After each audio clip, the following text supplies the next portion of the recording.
días, buen lunes o cuando sea que estén mirando este Cuando sea que esté especial. mirando esto, porque no hay días para informarse en general. Pensé que ibas a decir no hay ¿Qué? días. en No hay general. días, ya Yo no toma, quedan te- días. Solo queda el tiempo, abstracto existiendo en sí Totalmente, mismo. mira, tomate este Estamos del mismo rico mate. color, amiga. mirá. Estamos del mismo color, mira, Yo estoy celeste. toda mojada, confirmo. Esto es agua, pero Esto, bueno. quizás cuando ustedes estén viendo esto, Esté lunes soleado. por la mañana, sí, deseamos un país o no, o lo que quede de él. Bueno, ¿Quién como sabe? siempre, ¿no? La jugada de grabar una nota con el fin de semana de por medio, que puede pasar Sí, de todo. de todo. No sabemos cómo se amanecieron los mercados, pero bueno, aquí estamos en una nota especial, porque Bueno. nosotras están concentraditas en lo que está pasando con el dólar, Sí. con la sesión, con el rechazo al veto, y mientras tanto el mundo está diciendo, ¿sabes qué? Esto Me es bajo. acción. Esto es Me acción. bajo del mundo. Están pasando muchas cosas, ¿no? Como en lo que se dice el frente Que internacional. no hemos cubierto nada también, No hay hemos que cubierto decir, nada. Argentina porque- es una agenda internacional en sí misma. Sí, está complicado eso realmente. Así que para eso hemos traído a gente que sabe, gente que está viendo la ventana al mundo exterior. Claro que sí. Le damos la bienvenida a Sofía Solari Arena, periodista especializada en política internacional, licenciada en ¿Cómo comunicación están? de la UBA, ¿Todo trabaja en el bien? Destape Web, en Destape Radio. Todos los una que papiros. toda. ¿Cómo va? ¿Cómo andan? ¿Todo bien? Qué bueno, qué bueno. Me alegro. Gracias por los halagos. No, gracias a vos por venir. Y estamos con Viole Weber también. Colega también, licenciada en Relaciones Internacionales, se puede decir. Wow. Periodista de mate. ¿Te gusta el término periodista? Sí. Analista internacional. Podría ser de mejor, mate. Comunicador, Sí. analista internacional. Uf, Perfecto. hot. Que es totalmente hot. Bueno, no sé por dónde arrancar porque lo que estábamos charlando un poco en la previa, Sí. ¿no? Es que hay muchos frentes abiertos, frentes de conflicto, pero también de guerras, ¿no? Y aparte se dan Sí. como dos cuestiones a la vez, que es por un lado tres grandes avances de la ultraderecha, como que ahora, bárbaro, vamos a la guerra, hacemos negocios en el medio, Claro. fantástico, empresarios hablando de negocios inmobiliarios en Gaza, total normalidad, Total no pasa normalidad. nada. Y por el otro tenés Nepal, por ejemplo. A mí Claro. lo de Nepal me vuelve loca. La revolución liderada por la generación Z que prende fue un parlamento. ¿Es tan así? ¿No es tan así? Porque también hay algo que la agenda internacional nos va llegando y bueno, uno puede hacer algunas interpretaciones y después cuando haces doble clic en el ámbito local, no es tan así. Y lo que nos llegan son imágenes, que es como la gran forma de que nos llegue la información del mundo. ¿Ves imágenes? Y empezás a analizar. O sea, yo arranco por lo de Nepal porque es visualmente... Vos tenés un parlamento prendido fuego y pibes de 20 años sacándose una selfie. Es tremendo. No sé si es justificado o no, ni idea. Me despierta la creatividad para hacer cosas. Pero no solo es, para mí lo llamativo de Nepal, no solo es que están ahí todos haciendo TikToks Sí. en el caos, sino que literalmente tumbaron un gobierno. O sea, no es joda, ¿viste? No, o sea, el primer ministro terminó renunciando por el caos social que generó esta protesta masiva, que fue impulsada por la prohibición de las redes sociales, pero fue como un poco la gota que colmó el vaso en una situación de un país que tiene mucho desempleo joven, donde hay muy mala distribución de la riqueza y demás. Entonces el escenario es más bien el de una juventud que está agotada de ver a los mismos tipos siempre en el gobierno turnándose el poder, que los hijos de esos gobernantes tienen una vida de muchos privilegios y que es muy diferente la situación a la que ellos pueden acceder, digamos. Y para mí lo más interesante del caso de Nepal, que también me rompe un poco la cabeza, que igual siento que tirás un Milei ahí y no toca el piso, ¿eh? Todos los varones de entre 15 y 30 años. Se verían interpelados. Muy en contra de un statu quo de los partidos de izquierda, al menos en el nombre, aunque en los términos concretos, no sé, tengo dudas de si hay... Sí, son tan representativos. Exactamente. Pero bueno, hay un escenario que a mí me vuelve loco, que es el tema de elegir un gobernante por Discord, ¿no? Discord, ¿saben? La nueva No, eso me ministra. da mierda. Exactamente. ¿Cómo llegamos a eso? ¿Me pueden explicar? Porque No, yo creo que es muy llamativo y que también responde un poco a esta prohibición de las redes sociales y cómo, bueno, en este escenario como que se burlaron de eso. Pero bueno, es un foro en el que de todas maneras participaron entre 100 y 140.000 personas, pero solo votaron unas 7.700. O sea, ni hablar de que no votaron los viejos, no votaron las personas que no tienen acceso a internet, no votaron las mujeres que no están familiarizadas con Discord, que es una plataforma mayoritariamente masculinizada. Claro. En fin. Pero creo que también algo interesante para sumar es que tiene mucho que ver con la época donde nos movemos como con una concepción del tiempo donde todo es ya, donde todo termina muy rápido, y finalmente creo que en el caso de Nepal se puede hacer esa lectura, digo, hubo mucha intención puesta en derrocar un gobierno, pero realmente nadie pensó en qué hacer después, ¿no? Bueno, sí. Y bueno, y pasa esto que comenta Viole de la elección de la ex titular de la Corte Suprema. Bueno, también hace un par de meses atrás había habido un pequeño levantamiento que pedía por la reinstauración de la monarquía. Ahora es algo que se está conversando también. Entonces, es como que la acción también terminó quedando muy a corto plazo o con un escenario planteado para más adelante totalmente abierto. Claro, como estallido y después... Como, bueno, descargo este enojo, Resentimiento resentimiento, este enojo para hacer una acción rápida, pero bueno, después que se encargue otro o realmente no pensar lo que puede terminar pasando, digo, Sí. o no se configura en un futuro y una línea de acción para llegar a ese objetivo. Sí, algo que yo pensaba mirando Nepal, que a veces lo pienso también igual mirando Argentina, y quiero que sepan que no sé nada de Nepal, más de lo que puedo escuchar de ustedes, La y lo manta que he de Nepal. leído en notas en internet, que es no saber nada, porque la verdad es que para hablar de una cultura está bueno conocerla un poco, pero a lo que voy es la manta de Nepal de la China Suárez, amiga, es verdad, y la manta de palta. Nepal, es lo único que sabemos. Sí, lo único que sabemos.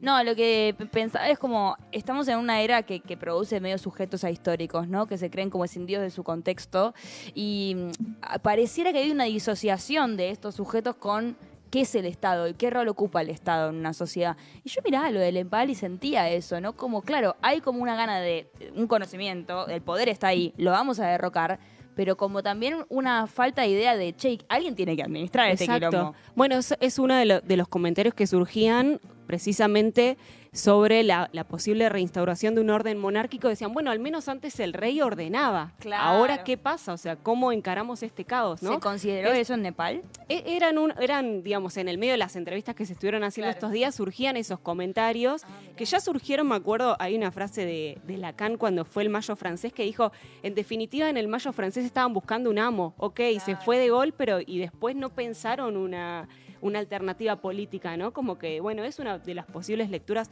También, es cierto, hay que estar en el medio de esa marea de enojo y de furia y de efectivamente estar haciendo una acción política, pero bueno, después falta como ese paso posterior, pero también es cierto igual que tienen una historia bastante particular, digo, dejaron la monarquía hace poco tiempo, están como, bueno, tratando de crear algo nuevo y eso no se crea de una década a la otra. No, claro. No, y aparte una cosa de las redes sociales, porque el estallido un poco que sí, bueno, arranca que se va todo el carajo, perdón por el término técnico, cuando prohíben varias plataformas, entre ellas, bueno, las más conocidas, que había como un espejo con Brasil, porque en Nepal también habían dicho, bueno, por ejemplo, si X no va a tener un representante de la empresa en nuestro país, entonces no puede operar, que era lo que había hecho Brasil, Claro. que terminó ganando. Había algo de eso también, pero por otro lado, para la población nepalí es como, che, nos está sacando la única vía que tenemos para poder denunciar la injusticia, el nepotismo. Entonces se armaba como una tormenta perfecta entre rechazo a que las plataformas no se quieran regir por las legislaciones de los países, Claro. pero por otro lado me sacás me estás silenciando, me estás poniendo un bozal. Y les vino bárbaro, perdón.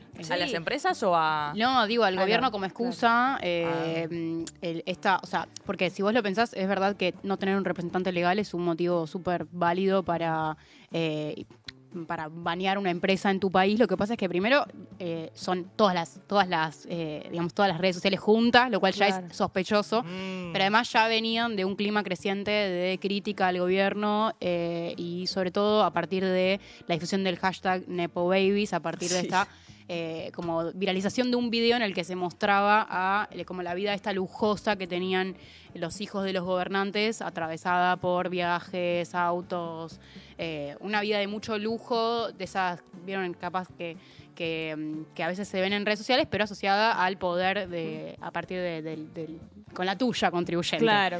Entonces eso estaba generando muchas críticas crecientes justo en los días antes de la prohibición. O sea que para mí es una discusión que siempre está bueno darla, de que tienen que tener representantes legales en los países. Me parece interesante dar. A la vez Nepal es un país que tiene como... corre muy alto en los índices de corrupción en el mundo. Ah, mira. Y eso también es un escenario en el que, bueno, si vos, o sea... no es un país que sea muy estricto en las reglas en general. Ahora puedo buscar el dato más preciso para no decirlo tan al aire, pero sí es un escenario en el que parece un poco tirado de los pelos que de repente se pongan tan quisquillosos con el tema de que no hay representantes legales. O sea, lo que quiere decir que el reclamo en sí sería válido. El tema es en qué contexto se produce. Claro. ¿Y a quién beneficia? Y a quién beneficia y a quién silencia, en este caso, que, bueno, genera este backlash de... Esto que decís del enojo con la casta, Sí. lo voy a poner en esos términos que son los Perfecto. argentinos, ¿se reproduce o tiene un enfrente, digamos, algo para dialogar respecto a muchísima pobreza o mucha concentración de la riqueza? Digo, ¿eso pasa en Nepal también? Sí. Nepal es un estado muy chiquitito, muy chiquitito, que está entre China e India. Siempre funcionó como un estado tapón entre esos dos poderes gigantescos. Claro. Y un poco es un país que sus ingresos son la agricultura, el turismo asociado al Everest, que está Claro. ahí, se sube desde ahí. Ah. Y al budismo, porque Buda nació en Nepal, entonces Ah. hay mucho turismo asociado a la religión budista que comparte territorio con el hinduismo en los habitantes de Nepal. Claro. Y después tenés las remesas que llegan de toda la población, gran parte de la población. Creo que la estadística es una cosa así como que en todas las familias, cada 5 hay uno que vive afuera. Ah, Y entonces claro. esa gente va mandando remesas y esos son los ingresos principales de Nepal. O sea Entonces, que que de industria, bien, gracias. sí, no, Que de hecho, un comentario ahí, por ejemplo, otro de los argumentos en contra de la prohibición de usar redes sociales era precisamente que mucha de la gente que se había ido al exterior no se podía comunicar de repente con su familia porque estaban canceladas todas las plataformas. Las de mensajes- las de comunicación. mensajería, Entonces, claro. bueno, Afectaba un también montón. generas un bloqueo intrafamiliar también. Mm. Y fue otro de los motivos sumados al hashtag del Nepo Baby y demás Claro, como que para no sumó prender enojos. fuego todo. Claro. Pero bueno, sí hay una situación que quería nomás agregar, que es que la estadística es que el 20% de los jóvenes no tienen trabajo. Ese es como el punto más... El ¿Cuánto? 20%. El 20% de la juventud está desempleada y después el otro 80%, la mayoría tienen trabajos en agricultura, que son trabajos muy mal Precarizados. pagados y demás, o trabajan eso, por ejemplo, subiendo las valijas de los Tipo turistas. que van Sherpa. los Sherpas, Claro. exactamente. Oh. Y demás. Entonces, los trabajos están muy precarizados y demás. En un país donde no hay jubilaciones, por ejemplo, o sea, Claro. no hay estructura estatal que provea ciertos servicios que acá a veces damos como dados. Así que sí, hay mucho agotamiento asociado a la pobreza y una situación económica muy vulnerable todo el tiempo. Yendo a otro, para pasar de... Estamos jugando como un tag, para pasar de país.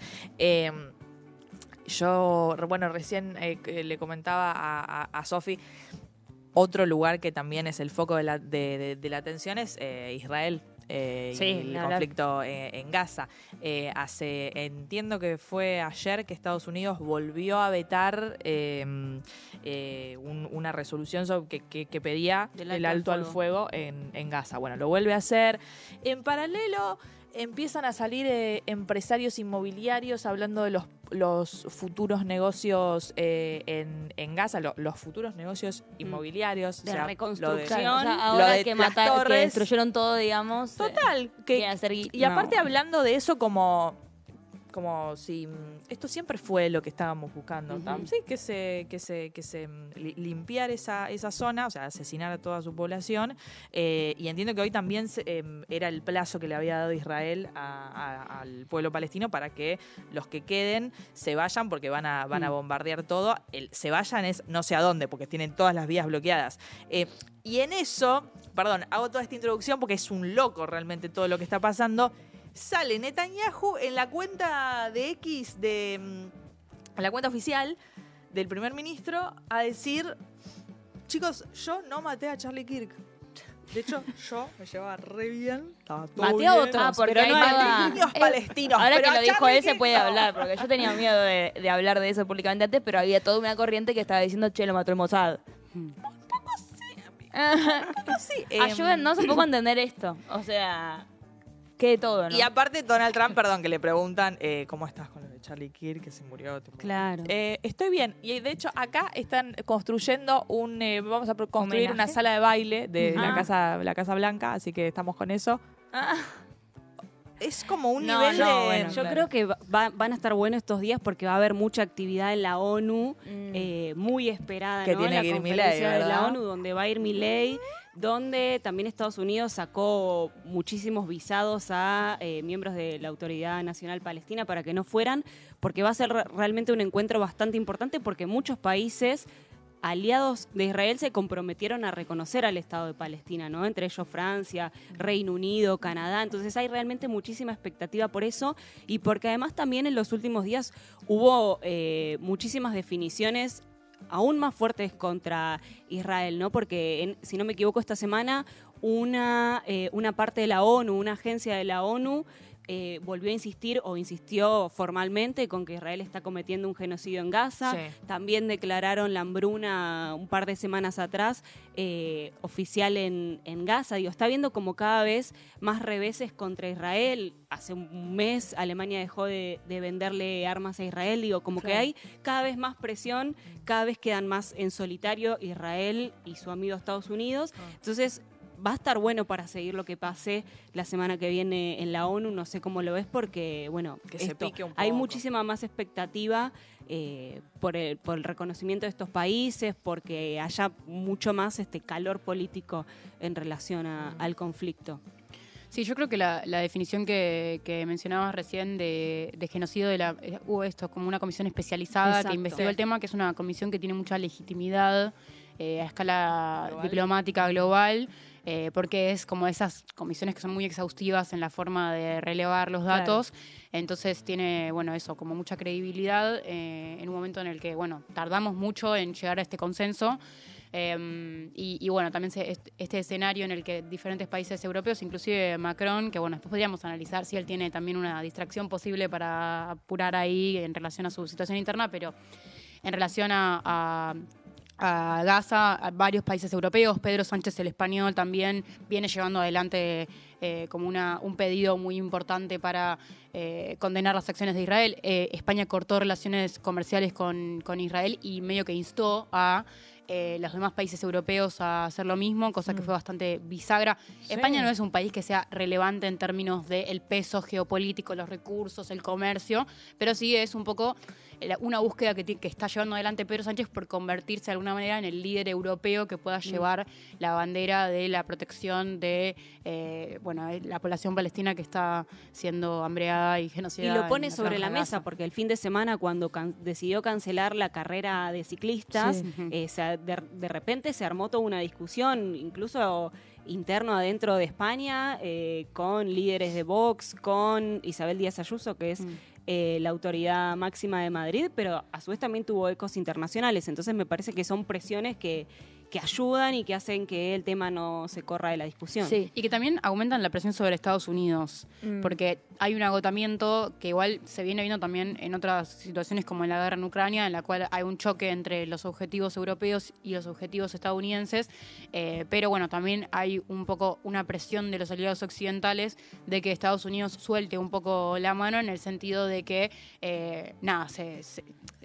medio es el último que queda, ¿no? Claro. Es el aliado más importante, también incluso está llevándolo a instancias muy extremas, qué sé yo, después de los bombardeos en Qatar, vieron en el marco de las negociaciones diplomáticas, que se pudrió todo. Ahí el emir de Qatar dijo que Israel estaba obstaculizando las negociaciones y Y todo. aparte de Israel medio que dice como hay un objetivo nuestro en tal lugar y bombardea y Sí, como nunca Yemen. muestra nada como con esa excusa va ampliando, corriendo la frontera además, bélica, ¿no? Ahí bombardeó la mesa de negociación. Claro, o sea, claro. estaba firmando minutos antes, había dicho, bueno, está bien, aceptamos esta propuesta de paz, de fin del conflicto, y bombardeaste la mesa. Entonces, Sí, claro. Y ahí también Estados Unidos tuvo que salir a condenar de manera muy light, pero tuvo que salir a condenar las acciones de Israel, no solo por la mesa de negociación, que igual de eso sería como, en términos de la administración trumpista, sería lo menos relevante para ellos, Claro. pero también porque Qatar es un aliado muy importante de Estados Unidos, le vende petróleo, le vende otros minerales y demás.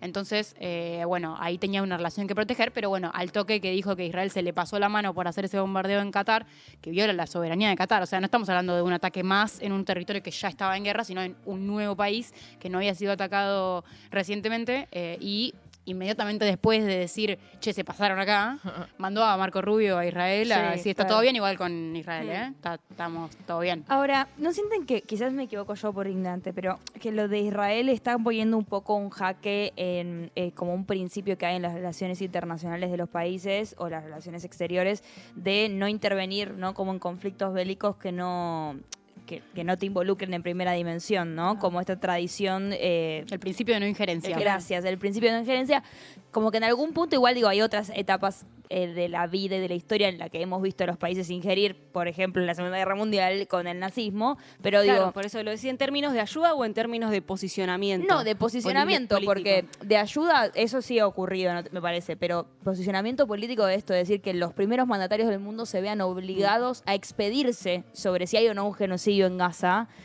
como que siento que hubo un proceso de aceleramiento de eso, ¿viste? Como en el último tiempo medio que le están pidiendo explicaciones a todo el mundo, y inclusive entre nosotros, pero también ocurre con los primeros mandatarios, digo. ¿Qué perciben de eso? No, para mí la situación en Gaza fue un tema que siempre estuvo atravesado por la diplomacia global. No sé si siento que en esta ocasión haya generado un quiebre particular. Sí que la situación se volvió muy border, muy extrema y está siendo el eje de la geopolítica desde hace mucho tiempo, y eso como que va obligando a los países a posicionarse, sobre todo por el agotamiento de la situación y bueno, como lo innegable del genocidio y de el asedio. Entonces creo que eso, bueno, presiona un poco más, pero sí siento que es un tema que siempre estuvo atravesado por la diplomacia. La solución de los dos estados se votó en Naciones Unidas. Cuando Israel se fundó como estado fue a través de un reconocimiento diplomático con otros países. Claro, porque hubo mucho compromiso desde el principio. Claro. Con la apuesta. Exactamente. Entonces... Sí, Pero sí sí siento con, que... con la gesta del Estado de Israel, pero no tanto con que, no sé, bueno, Pero, no sí, quiero pero meter siempre palabras. el hecho de abogar por la solución de los dos estados es como que... Como lo decía, encontró aliados. Claro, como que siempre el marco de encuentro fue la ONU, fue la participación de Claro. muchos países metidos y tratando de que esa propuesta llegue a buen puerto. Entonces, Claro.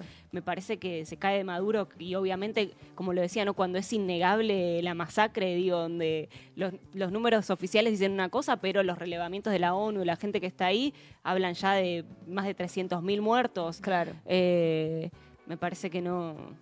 Sí, no queda Esto otra que- que expedirse claro, un poco. como que- No, naturalmente, pero para mí llegó tarde igual, porque digo, el genocidio lo conocemos, lo venimos viendo, porque para esta característica de que ahora lo vemos por redes sociales, ¿no? Que es un cinismo tremendo.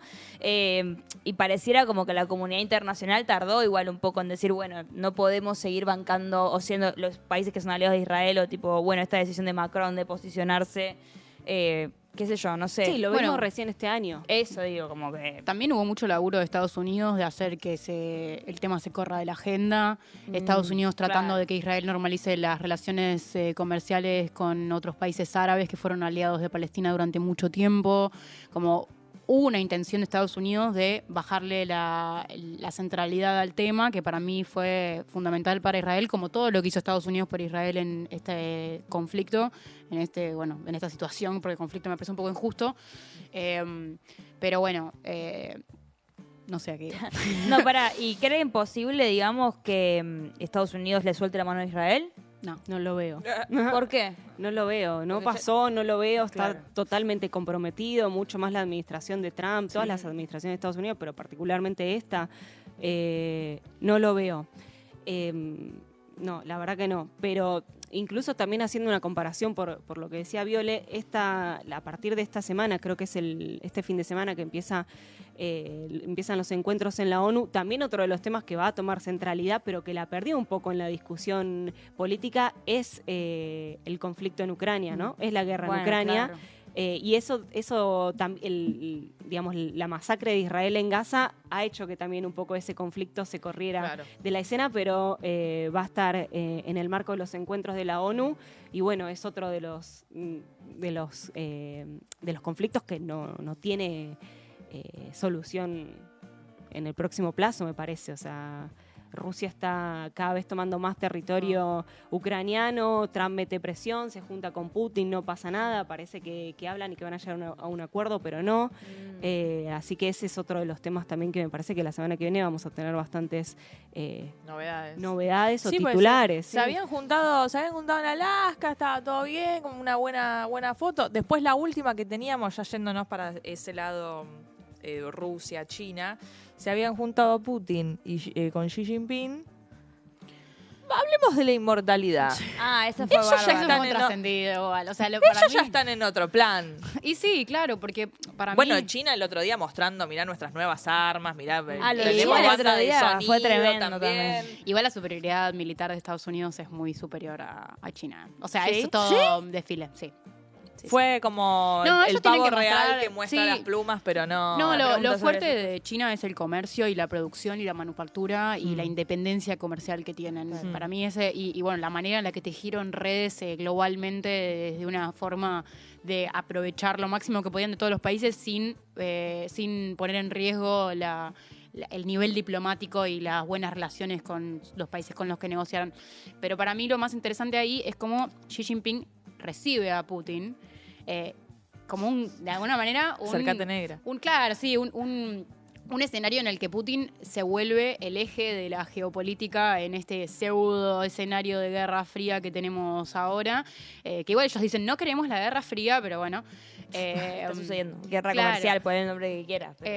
Sí, y nada, y al final del día lo que termina pasando es que Putin va a China a mostrarle a Donald Trump que no lo necesita. Claro. Y la guerra en Ucrania está estancada porque ninguno de los dos presidentes de los países involucrados tienen incentivos para terminar la guerra. Putin, obviamente, porque la superioridad militar y la cantidad de aliados que tiene, sin contar a los occidentales, le permite dar rienda suelta. Además de que es un país que se benefició, que su matriz económica se benefició de la guerra por la industria armamentística que ellos tienen en su propio país. Claro. Y la verdad que Zelensky tampoco tiene incentivos para terminar la guerra, porque el día que se termina la guerra, Zelensky se terminó tiene que ir todo. del gobierno. Claro, no tiene más carrera política. chau. Zelensky se tiene que ir del jubilar. gobierno, ya postergó 2 elecciones, el tipo Claro. ya no, o sea, la sociedad ya no lo apoya, y bueno, entonces no tendría mucho incentivo como el líder que lo Bueno, un conocemos poco que es. la lectura con Netanyahu también, digo. Exacto. El día de que se Exactamente. ponga un fin al conflicto en Gaza, Claro, Netanyahu. bueno, Netanyahu tiene un montón de juicios frenados. Total. Sí, Está de para hecho, irse. Venimos viendo que el tipo cada vez que se le recrudece su propia crisis interna decide atacar un frente internacional nuevo como para desviar ahí un poco. Sí. ¿Les preocupa la avanzada del uso de la inteligencia artificial? ¿Están con este tema o no? Un poco, sí. No tanto. No, sí me preocupa el hecho de...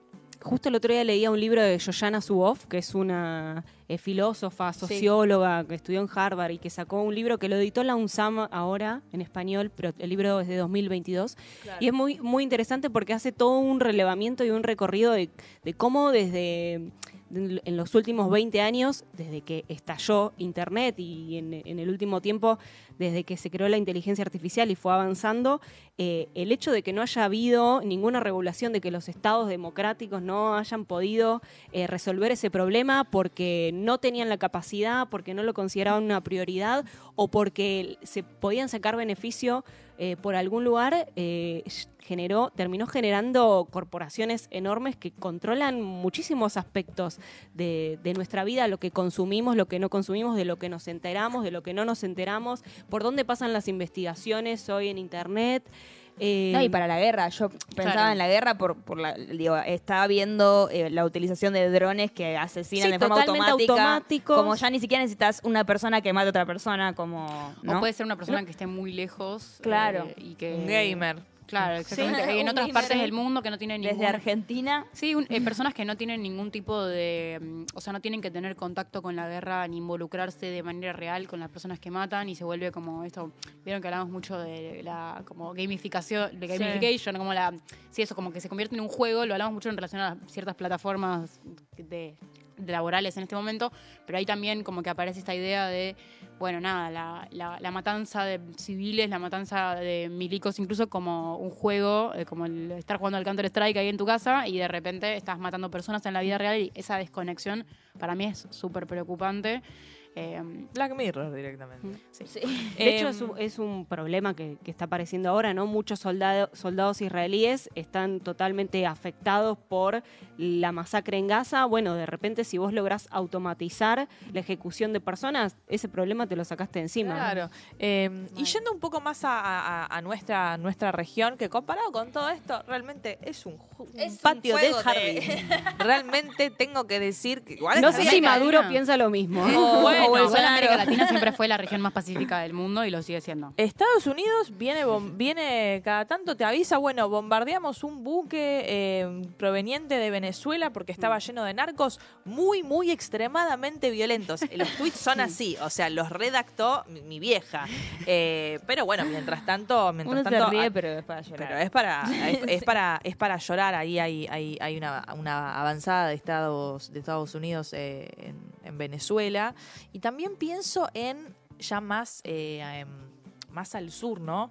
Bueno, la presencia de Brasil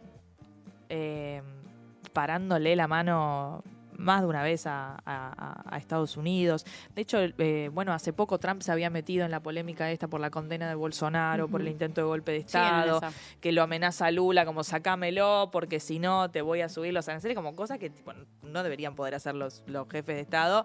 Y Lula, cálmate un poquito. Sí. ¿Cómo ven ese conflicto que ya no sé si nos toca de cerca Argentina, pero sí a la región? Cualquiera de los dos. ¿Querés? Sí, no, a mí me parece esto que es cierto que hay que mencionar que es la región más pacífica del mundo y lo ha sido durante muchos años, pero es cierto que es preocupante y que claramente el detonante fue la llegada de Donald Trump, porque si bien durante la administración, no sé, de Biden veíamos que la encargada de asuntos para el sur de Estados Unidos, Laura Richardson, andaba dando vueltas por toda la región, bueno, sin embargo quedaba ahí, ya había pasado antes, Claro. pero ahora toda esta retórica bélica que tiene Trump y que incluso amenazó con invadir o con anexar como un nuevo estado a México. Tuvo una cruzada con Panamá. Mandó su parte de su navío a el Mar del Caribe en conflicto con Venezuela. Dice que atacó 2 buques porque supuestamente trasladaban droga y habían salido de puertos venezolanos con destino a Estados Unidos. Bueno, ya me parece que estamos de a poco como entrando en otro nivel de conflictividad, ¿no? Sí. Si bien Maduro maneja la hipótesis de invasión y está preparando a sus milicias y bueno, claramente es la diferencia entre un país y otro es enorme, Claro. me parece que sí, que realmente a mí me genera preocupación y sobre todo en estas últimas semanas con los acontecimientos en Brasil, con la condena a Bolsonaro, con lo que se está gestando también en el Congreso brasileño, con la posible ley de amnistía, que igual Sí. Lula dijo que lo va a vetar, pero digo, eso es una fuerza que no para de crecer, porque vimos el apoyo que tiene Bolsonaro antes de que estuviera preso, incluso después las enormes movilizaciones que se arman en las calles. Digo, es un líder político que sigue teniendo mucho apoyo, que si no va a ser él, va a ser otro. Entonces, como cada vez que se van generando estas retóricas o estos líderes, hay un montón de gente que lo apoya, que por más que vos encarceles a Bolsonaro, que tenga un juicio legítimo, Claro. hay una masa disponible Claro. que queda ahí. Entonces, eso es a mí lo que me genera un poco de preocupación también. Sí, y en ese sentido Bolsonaro quizá sí construyó como una alianza estratégica con partidos tradicionales, digo, comparando con Milei, ¿no? Que Milei medio que lo que tiene es que estar outsider, que atrás de él no hay nadie, ¿no? Es como, bueno, puede volver un Macri Atrás de o él no puede hay volver, digo, pero del orden de lo libertario, no, digo, Bolsonaro sí tiene ese apoyo popular que se ve en la calle y que da Sí, miedo. y en el Congreso también. Claro. Porque eso también. que estén trabajando en esta ley de amnistía habla de eso también. Para mí la situación de Bolsonaro va en baja un poco, como que siento que se convirtió definitivamente en un líder popular, en un líder de masas, y que eso fue también a través de una construcción institucional, como decía José recién. pero sí siento que también hay una vulnerabilidad en esa construcción que se puede ver, por ejemplo, cuando fue la condena, que no hubo, y lo voy a traer acá, no hubo la misma reacción que hubo, por ejemplo, acá cuando condenaron a Cristina. Claro. Entonces, para mí, eso que, sobre todo, qué sé yo, Bolsonaro tenía siempre mucha movida en Twitter, mucho hashtag, mucha movida digital en la calle online, como ya está un poco vintage, pero se dijo mucho tiempo. Qué rápido que quedó vintage igual. Sí, total. Y eso para mí está también un poco flojeli. Pero bueno, sí, de todas maneras, el hijo de Jair, Eduardo, tuvo una militancia muy activa en Estados Unidos para poner a Bolsonaro en el centro de la agenda de la administración de Donald Trump, algo que también, bueno, se reflejó en declaraciones muy fuertes que hizo la Casa Blanca hace creo que 2 semanas, Caroline Leavitt, nunca se bien. Caroline. Bueno, ella dijo, es la vocera, la secretaria de prensa de la Casa Blanca, y ella dijo que estaban dispuestos incluso a poner los recursos económicos y militares para defender a Bolsonaro ante la supuesta casa de bruja que denuncian por parte de la justicia de Brasil. Y eso, la verdad que, bueno, por supuesto salió el gobierno de Brasil a decir, ¿de qué hablas? O sea, no se entiende lo que decís. No y sabe leer. también quedó un poco en la nada. Y yo creo que un poco Lula tiene suficiente muñeca política como para poder identificar y plantarse. Porque con Trump hay una cosa mucho de que Trump respeta a los líderes que se plantan. Pasó mucho con Claudia Sheinbaum y también pasa con Lula da Silva. Claudia Sheinbaum, la presidenta mexicana.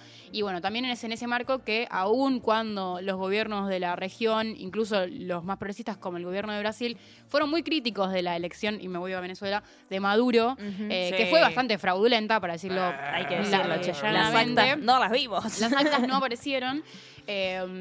Aún así saben que es más importante proteger la integridad de la soberanía de cualquier invasión extranjera, específicamente de Estados Unidos, específicamente en el marco de la narrativa de la guerra contra las drogas. Claro. Porque, bueno, primero esta peli ya la vimos. No te pienses que este es tu territorio. Claro. Y segundo, hay una cuestión que es muy gráfica para nosotros latinoamericanos y sobre todo para los gobernantes que están en tema y para los que estudian las agendas de narcotráfico, que es que Venezuela no es un país conocido por tener grandes cárteles narcotraficantes que orquesten su política, su economía, su territorio, como si lo podemos analizar de México, de Colombia. En cambio, quizás sí funciona más como una especie de suerte de país de tránsito, que bueno, puede tener momentos de mayor actividad, momentos de menos. Igual, qué sé yo, poner Ecuador también es un país de alto tránsito de cocaína y tiene otro rol. Pero Venezuela ni siquiera es eso, y de hecho, a mí lo que me parece más escandaloso del tema de los buques estadounidenses que van para Venezuela, que amenazan Venezuela,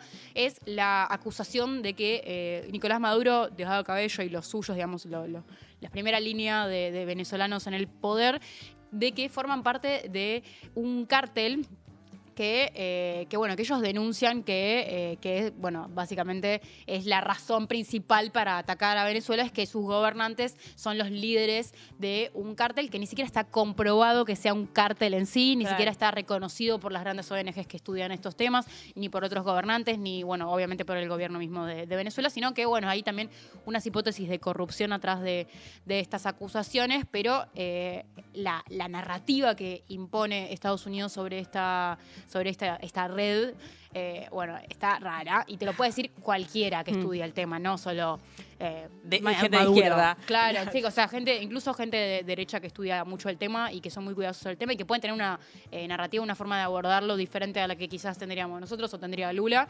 ¿Quiénes éramos nosotros, no? Pero bueno.